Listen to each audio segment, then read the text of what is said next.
Good morning, everybody.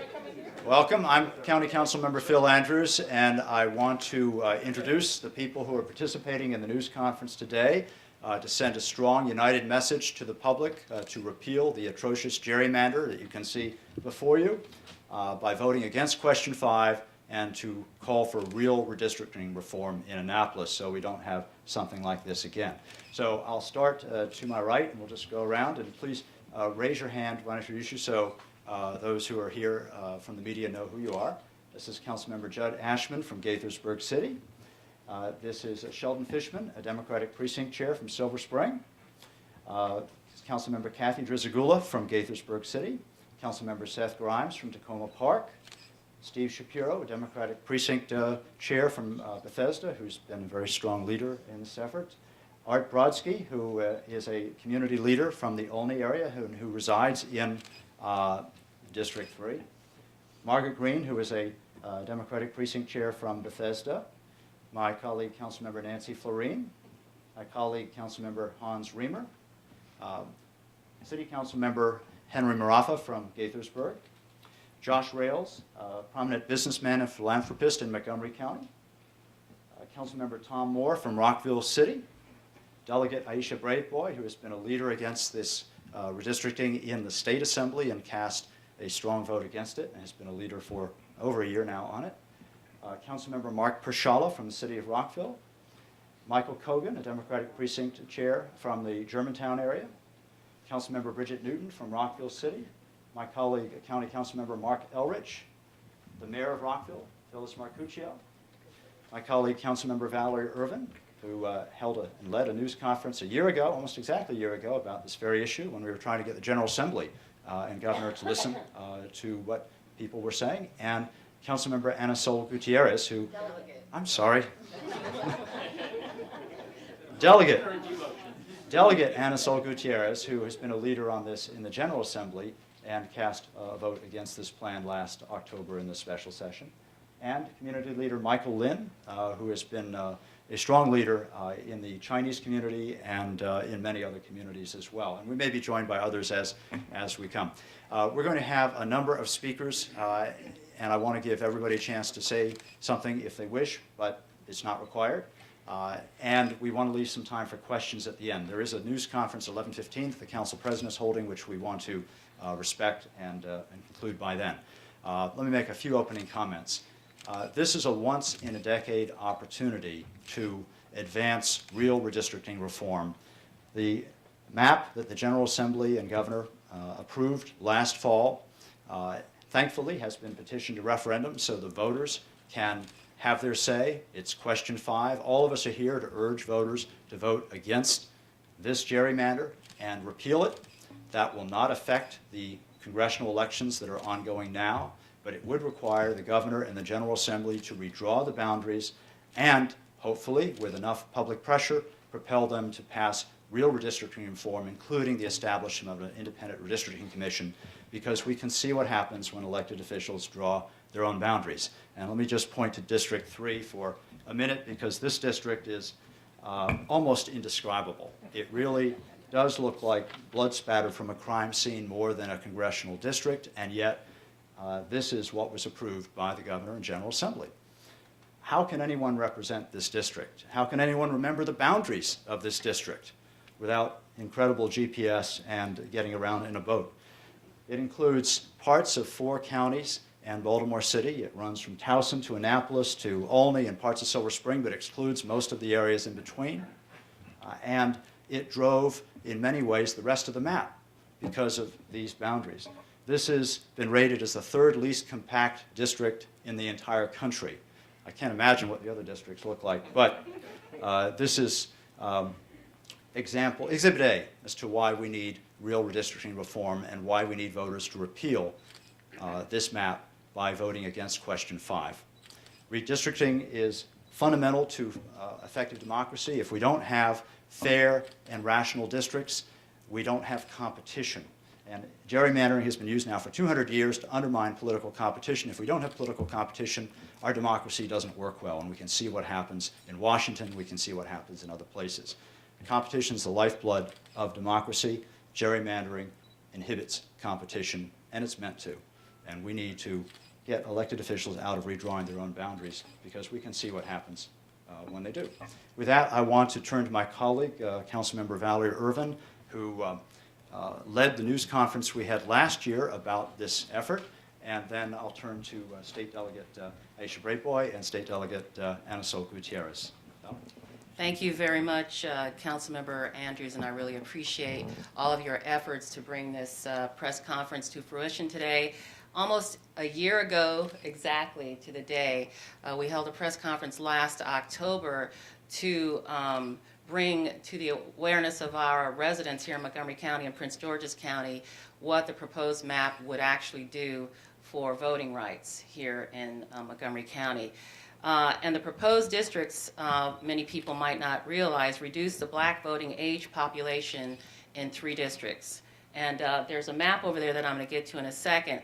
Currently, Congressional District 8 is majority-minority. I don't say currently, I mean it used to be until the map got redrawn. It was a majority-minority district. And by reconfiguring District 8 to give District 6 more Democrats, District 8 becomes majority-white by going into parts of Frederick and Carroll counties. This is really important because in 2010, during the census count, Montgomery County for the first time became a majority-minority county. By taking District 4 out of Montgomery County, there is virtually, we believe, no possibility of electing a minority candidate at the congressional level in Montgomery County, a majority-minority county, and not into the foreseeable future. Also, the Asian population and parts of the Hispanic population in Montgomery County leaves District 8 and moves into District 6 and would be combined with a more conservative-leaning district. So the voting strength of Latino voters is also being split between Congressional District 6 and 8. The Democratic performance increases District 2 and 3 majority-white districts at the expense of District 4 and 7 in Prince George's County majority-black districts.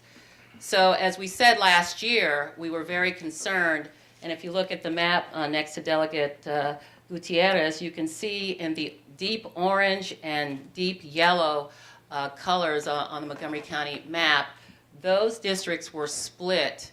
Those majority-minority districts were split, and so the impact of that has been to sort of move away the power of those voting blocks and split them up, and we think that that is a very big problem.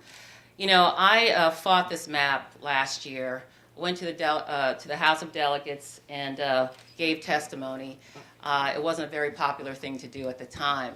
And so now it appears that there has been a groundswell of support from Democrats, especially in Montgomery County and Prince George's County, and it's been a word of mouth that as people went to vote, I think it started in Congressional District 6, when people went to vote in the primary, they for the first time found out that their district was changed. And this is when the real discussion started to happen in Montgomery County. I'm here to just basically say, moving forward, I believe that this will be overturned by the voters, and what we need to be talking about today, so then what? And I would like to see an independent commission appointed to look at redrawing this map and not give it over to the politicians who made the big mistakes in the first place. And so I'm here today, especially joined to my left by the very astute Delegate Aisha Braveboy, who really saw this early on and brought a lot of people together to talk about what could be done to prevent this map from moving forward. And next to her, Delegate Gutierrez, who's been a fighter for not just the people in her own district, but across the state of Maryland. So I appreciate having the opportunity to speak. Thank you very much. Thank you, Councilmember Ervin, and thank you for your leadership on this. I really appreciate it, and the public appreciates it too. As was mentioned, Delegate Braveboy and Delegate Gutierrez cast courageous votes, given the pressure from above not to do what they did.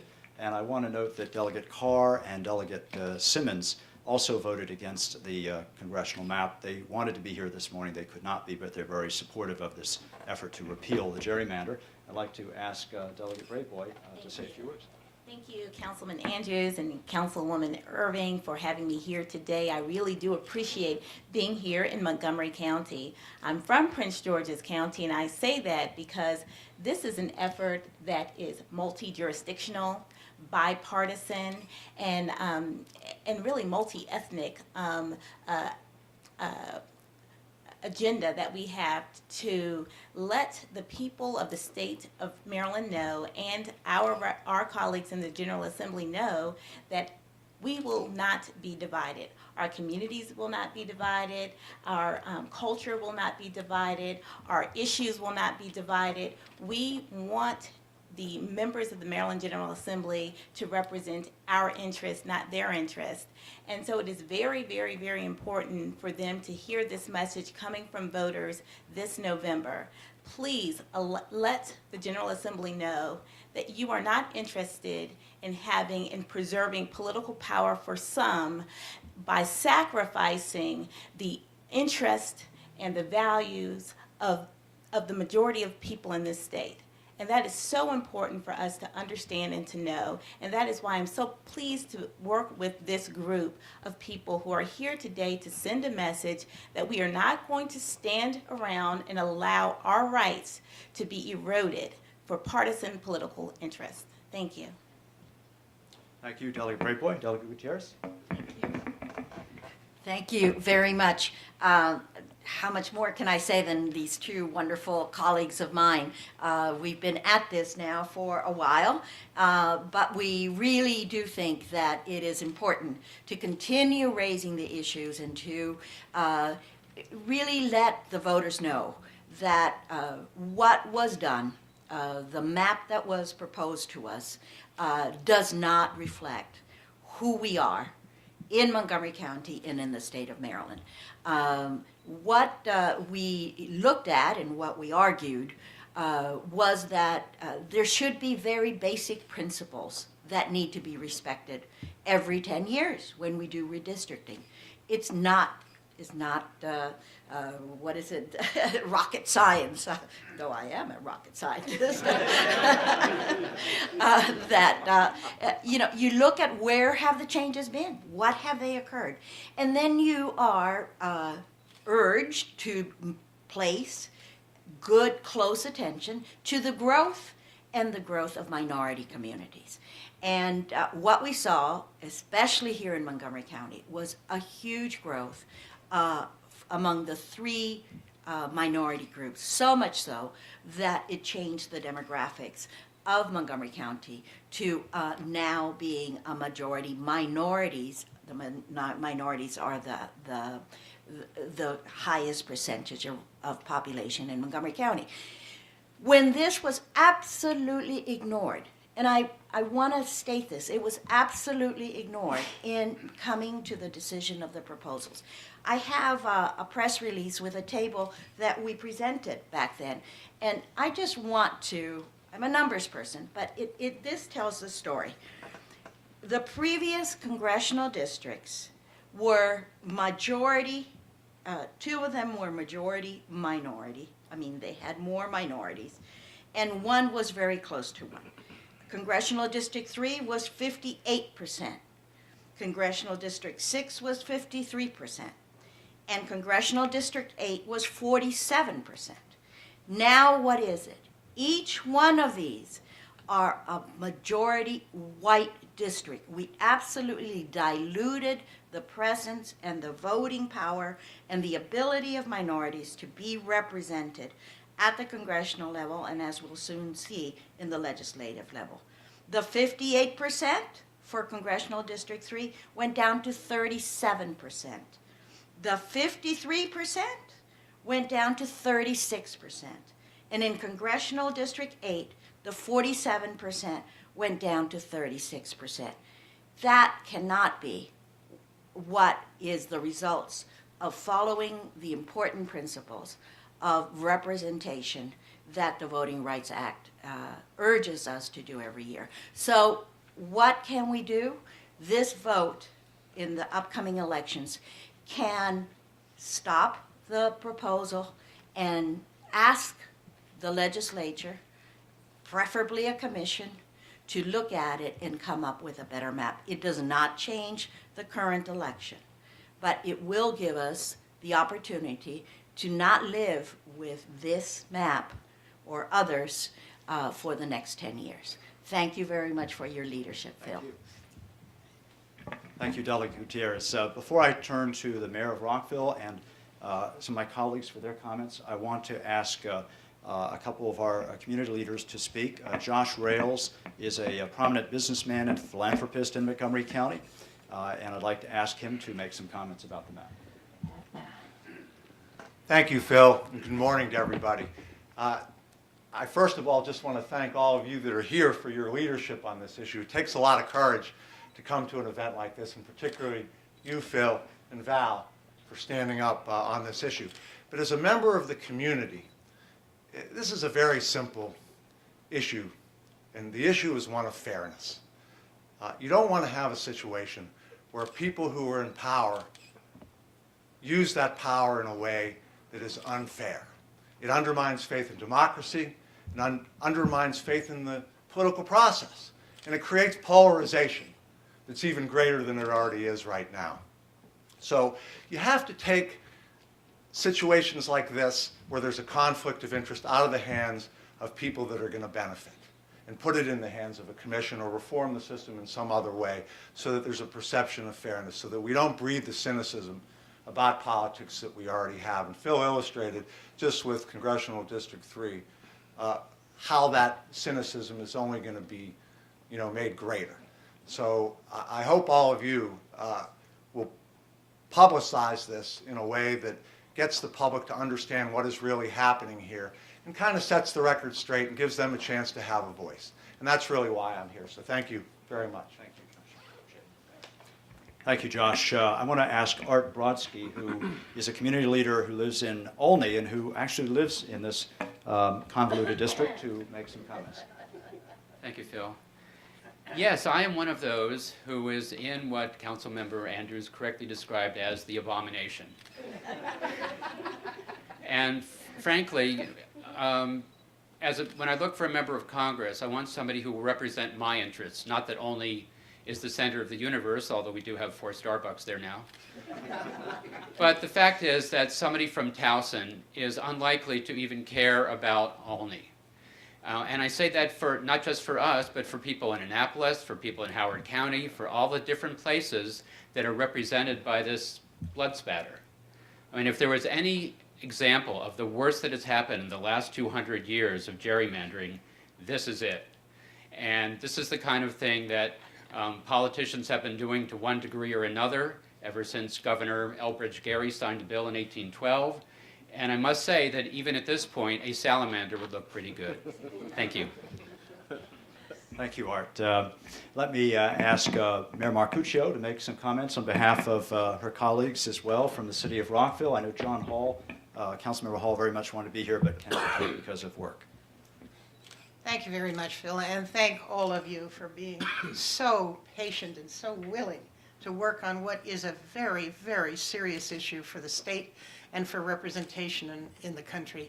I represent Rockville, and I can tell you our council member, Marc Pierzchala, brought a motion to us, a resolution, to object to this kind of transfer of power, if you will, to all these other folks that are not us.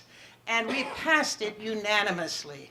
Our council is fully behind the idea that this resolution must stop, that we must have a new council of individuals to redistrict, re-examine what's been done. There isn't any question, just the city of Rockville alone has changed in its population diversity. What used to be essentially a white with a small minority of African Americans is now a community that has less individuals that are white than it does all the other collections of different groups that are in Rockville right now. Our Asian population is up to 17%. Our Latinos are up to 14%. Our African Americans are close to 8%. You add all those up, the rest are all the rest of us. So there has to be a realization that to represent the United States of America, you must represent everyone. And I fully endorse the notion that we should defeat this question 5, I believe it is, That's right. and move on to having a new district design. Thank you. Thank you, Mayor Marcuccio. I'm going to ask my colleagues if they would like to make some remarks. I'm going to go back and forth a little bit here. So Councilmember Floreen, I know, would like to make some. Thank you. I'm here because I really feel that Montgomery County has been used as a pawn in a game by others. And most of us, I'm not sure about the party affiliations of the Rockville, Gaithersburg, and Takoma Park, but the rest of us are all Democrats. And the Democrats will tell us that, well, this is designed to protect. Everybody else does it. Well, I don't think that that is a game that we should play in the state of Maryland or nationally. So I very much support the work of all these good leaders here in making the point. Vote against question 5. This is not a game we should be in. Thank you, Councilmember Floreen. And it's absolutely right. There are other states that don't do this. There are states that have independent redistricting commissions like California, Arizona, and Iowa. So it doesn't have to be this way. Let me ask, any of my other colleagues would like to say something or add a point? Councilmember Riemer. Thanks, Councilmember Andrews. I just add to that, I think there's a 3-point call of action for residents that I would issue. First, vote for your Democratic candidate for Congress. Second, vote for question 5 to overturn these districts. And third, vote for an independent redistricting commission. I got the question right? Question 5. Yes, question 5. So, Vote against. thank you. So we'll try that again. Vote for your Democratic candidate for Congress. Vote no on question 5, and support independent redistricting commission. Thank you, Councilmember Riemer. And I'll everyone get a chance if they like to say something at the end, but I don't want to let this opportunity go by to offer our council members from our neighboring cities, Gaithersburg and Takoma Park, if they would like to add anything. If anybody would like to say something, please come on up. Councilmember Ashman. You know, for a lot of people, this is this could be looked at as a partisan issue. And although in the city of Gaithersburg we run nonpartisan races, I am an independent. I'm not affiliated with the party. So this isn't a partisan issue for me. This is an issue of right and wrong. I think districts like this undermine the democratic process. They ensure that in order to challenge the people in power, it would take an extraordinary amount of money. It undermines the constituents' ability to petition the government. And as far as I'm concerned, if it's wrong when the Republicans do it, it's also wrong when the Democrats do it. So that's why I'm here. Thanks. Thank you, Councilmember Ashman. Anybody? Councilmember Drzyzgula? Sorry. Really, the effect, if not the purpose of this map, is to make the outcome of elections decided before the election happens. And this takes away votes of everybody. Doesn't matter your race, your cultural group, anything. It devalues people's votes. It gives people less incentive to participate in the political process. If you know that the election won't go your way, or if you know it will go your way, you're less likely to show up on election day. And that hurts the whole process. The effect from the congressional races all the way down to local referendums is bad. So please vote against question 5. Thanks, Councilmember Drzyzgula. Councilmember Grimes? Seth Grimes from Takoma Park. Thank you, Councilmember Andrews. Yes, I'm Seth Grimes. I represent Takoma Park's Ward 1 on our City Council. Municipal wards are the smallest electoral districts in the state of Maryland, and I can tell you, based on the voices that I've heard in Takoma Park's current decennial redistricting, now underway, that boundaries matter. They matter for municipal wards, they matter for state congressional districts. When we create district boundaries that divide communities and diminish minority voices, then we are serving political machinery. We are not serving the people who have elected us. It is our duty as elected officials not to divide communities in order to serve ourselves, but rather to build communities in order to serve our constituents from across the state and in our own jurisdictions. Thank you. Thank you, Councilmember Grimes.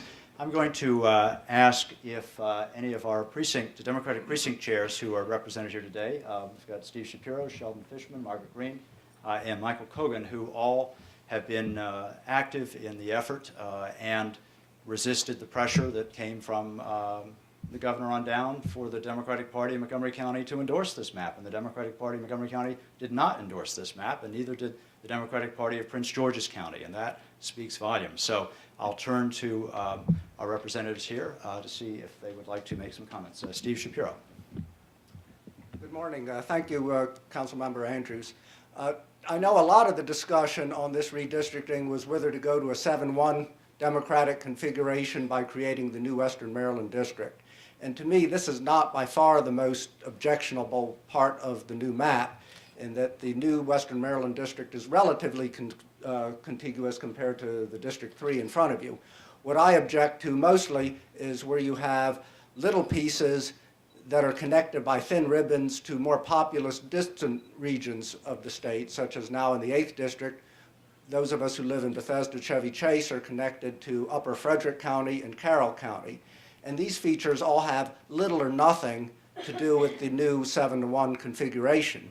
And I feel very strongly about this because I used to live in Silver Spring, in the part of Silver Spring that was connected with a thin ribbon to lower and inner Prince George's County. I lived right on the Montgomery-Prince George's line, and the district did not include our neighbors right on the Prince George's side of the line. If it had, I would have felt much better about it. Just like with this map, I think you could make, if they wanted to, a reasonable district that would go from Olney to maybe western Baltimore County that would be relatively compact and contiguous. But I can understand if folks don't feel good about living in something like that. So I urge all the voters to vote against question 5, and we can redo this. Thank you. Thank you, Steve. Anybody else? Margaret? Margaret Green is a Democratic precinct chair in Bethesda. Good morning. As a precinct chair, I presume that I pay slightly more attention to these things than the average person in my district, but I have been totally asleep at the switch, because the first I really got hold of this was when I read my Atlantic Monthly, and they described this district as an amoeba. And we are now in the category with Texas on redistricting. In fact, we have the least contiguous districts in the country. It's really pathetic.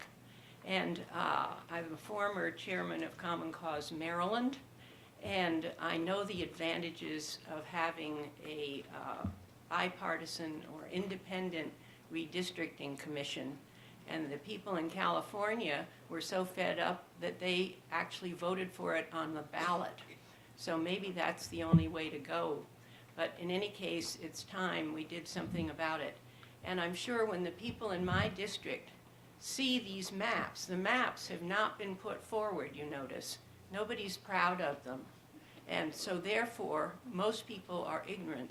And when they go to vote and find that they're not even in the district that they thought they would be voting for, they're going to be angry, and it's going to depress the vote further.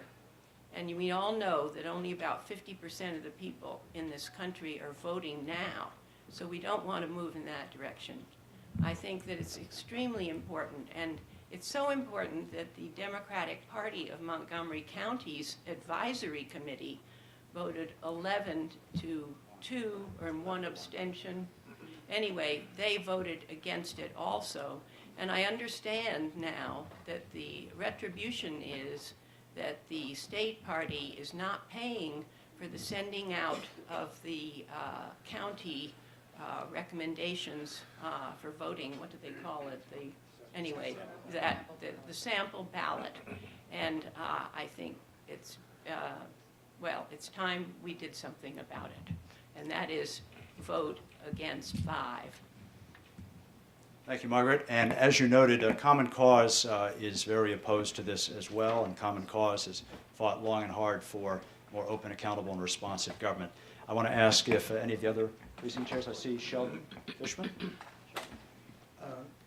My name is Sheldon Fishman. I'm a longtime Democratic activist. My precinct did not change in this redistricting, but I wrote to my neighbors and said, well, how did you want me to vote on this issue? And they all were very much encouraged me to vote against the redistricting. They used words like shameful. And I would like to add Exhibit C to Exhibit A. This is another congressional district that looks an awful lot like the one that, and I first want to thank all the elected officials of both parties that are here today. Basically, a vote no on question 5 is a vote for real reform of the districting. Thank you. Thank you, Sheldon. And the other district that Sheldon referred to is District 2, which runs in different parts, various counties up in the Baltimore region. And let me ask Michael Kogan and then Councilmember Pierzchala from Rockville, and then we're going to go to questions because we have to be respectful of the Council President's news conference, which is coming up shortly. Thank you, Phil. I'm kind of awestruck by the star power here. I'm a Democratic precinct chair, and I feel like we're kind of the blades of grass in the grassroots. And I think that voting, the right to vote, is the basis of every other right we have. So I think it's very important to make sure that there's one person, one vote. And this doesn't do it. I don't think that we should be represented by someone in Baltimore. I don't think that, I want to call Chris Van Hollen my member of Congress, but he's going to now have a district that stretches all the way to the Pennsylvania border. Is that right? I want to tell you what this is not. I'm a strong Democrat. I started out helping my mom stuff envelopes for Bobby Kennedy, and I'm a strong Democrat, lifelong Democrat. This is not a referendum on the 6th congressional district, like the governor and his staff would like us to believe. I support John Delaney. I've been working for him, and I hope he wins. And like someone else said, I think it's a relatively contiguous and justifiable district. But we have majority-minority population. Most of the growth in population in the county has been minority, and yet we have 3 white males who are headed to become our members of Congress, all of whom I like, all of whom I respect, but that's not how voting rights are supposed to work. So. Thank you. Thank you, Michael. And Councilmember Pierzchala. Thank you, Councilmember Andrews. Summer of 2011, I did attend one of the redistricting hearings, and virtually everybody who spoke at the hearing, spoke against the plan. And so that's why 13 months ago I brought it to our council, and I'm very grateful that we had a 5-0 vote. This was before it was actually adopted by the General Assembly. I'm unaffiliated. My interest as a person is that I think, on one hand, a party that has so much power eventually hurts itself when it doesn't have to really fight for a number of congressional districts. I think when you get away from that fight, when it's a sure win, your party becomes, it's like groupthink, and so you're not as responsive to the voters. I also think that as a moderate, the moderate has little home in the United States anymore, because when you are in one gerrymandered district or another, you don't have much of a voice as somebody who's trying to pull people into the middle. So thank again, County Council, for doing this. I think you should all vote no on number 5. It's for the country. Thank you. Thank you, Councilmember Pierzchala. I want to thank all of my colleagues for being here today to send a strong, united message that voters should repeal this gerrymander by voting against question 5, and that is a vote for real redistricting reform. And with that, let's see if there are any questions. Sir? My name is Colin Alter. I am a registered Democrat and an independent voter. I am against question 5 very strongly, but we also need action from our legislators to put in a bill creating an independent commission, doing it the proper way in terms of getting the support from the public and the support from the legislature. We also need to have the county council and the city councils and the precinct chairs all endorsing an independent commission by proper council resolutions, and legislation. Thank you all for opposing number 5. I was the only registered speaker in advance at the hearing held in Montgomery County, and it's very clear that they ignored us and ignored us completely.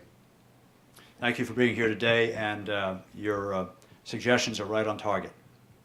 Any questions from anyone else who's here? Yes, please.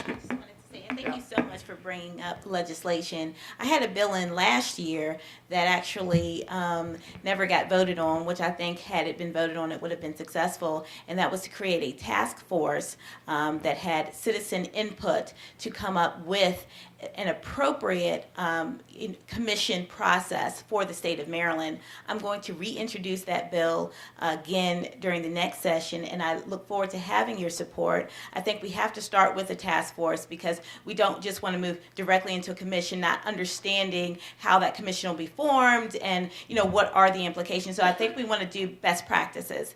And so that bill, that task force bill, I think is so critical and important, and I will be happy to share that with you as soon as we get the draft. Thank you. Great. Thanks again, Delegate Braveboy, for the leadership. Yes? My question's for Delegate Gutierrez. Okay. Ansel. The numbers that you had brought up, the statistics that you had read were in regards to race in Montgomery County. My question is this a matter of continuity of the map in regards to race, or is this in regards to communities? Is this a form of racism in 2012? Is the current proposal, is that? Was the map made by these politicians in a racist intent? Well, I really can't attribute motivation to each one of the individuals that voted. I'm just looking at what resulted. And if the results are as I presented, and you're welcome to take a look at the chart, then I think we are not following the guidelines of the Voting Rights Act that says that you should not fragment communities of interest and dilute the voting power of minorities. And that's exactly what's happened. What does communities of interest really mean to you? Well, it's not what it means to me. The Voting Rights Act has some very clear definitions as to what are communities of interest, and it can be a very broad set of factors.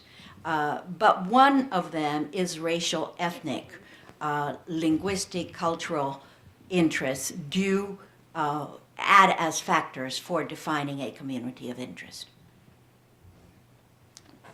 Thank you. All right. Yes? Sorry, I know you guys have another conference to go to.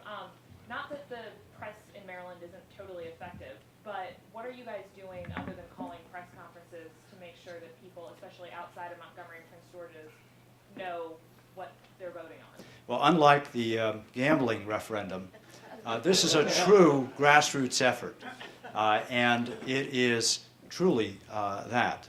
And so there are not going to be television ads on this.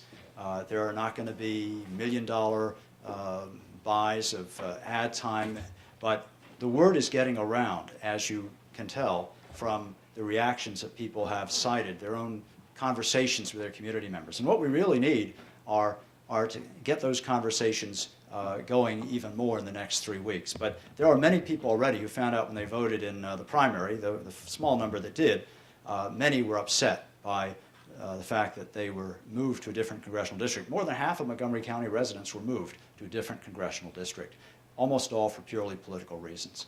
And so as people learn more about this, it's not hard to persuade them. In fact, one look at that map is usually all it takes.